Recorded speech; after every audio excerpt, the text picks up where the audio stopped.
শুধু শাসকের হাত বদল হয়েছে, আমরা কিছু পাই নাই, ঠিক কিনা বলেন?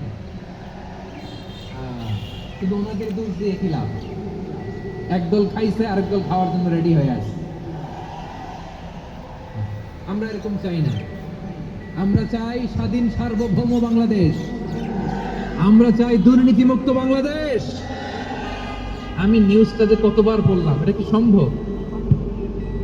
3.25 কোটি টাকা লুটপাট, মানে লুটপাট করতে করতে এদেশের জনগণকে ফুটপাতে বসাই দিচ্ছে। প্রিয় ভাইরা, জাপানের মানুষও মানুষ, আমরাও মানুষ। সিদ্ধান্ত আপনার, কোন মানুষ হবেন, ভালো মানুষ না খারাপ মানুষ? আজকের আলোচনার বিষয় হচ্ছে মানব সম্পদের উন্নয়ন, human resource development. It's a process to increase the capacity of knowledge, skill, capacity of the people of a country. একটা দেশের মানুষের জ্ঞান, তাদের দক্ষতা কি করে বাড়ানো যায়, বাড়িয়ে দেশের উন্নয়ন করানো যায়, এটাই হচ্ছে মানব সম্পদ উন্নয়নের মূল কথা। তাহলে মানব সম্পদ হচ্ছে একটা দেশের সবচাইতে শক্তিশালী পুঁজি। প্রাকৃতিক সম্পদ, খনিজ সম্পদের চেয়েও দামি হচ্ছে মানব সম্পদ।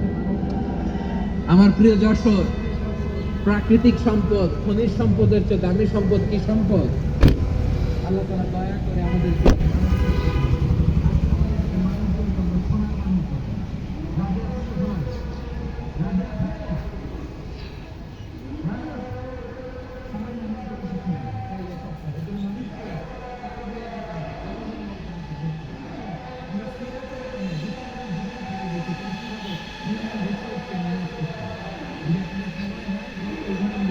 আজকে আমি আমার আলোচনা বিদায় নেব।